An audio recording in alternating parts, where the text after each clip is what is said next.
एक और नागपुरी धमाका डांस वीडियो लेकर आ रहे हैं सचिन पंसो अंबाचोली से।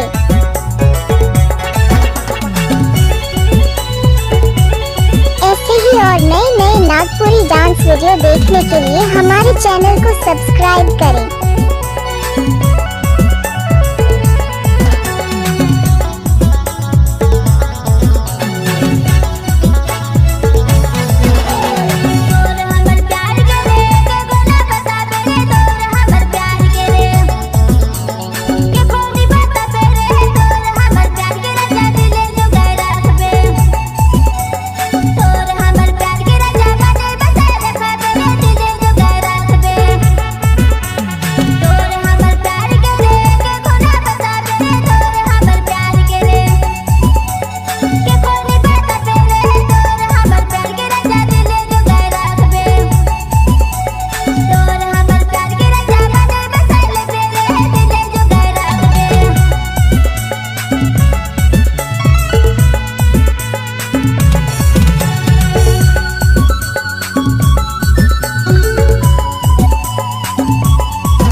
छुपालो नहीं छुपे रे प्यार ऐसा चीज संगे छुपालो नहीं छुपे रे आयो बाबा जान पहले लेके भागे जाबो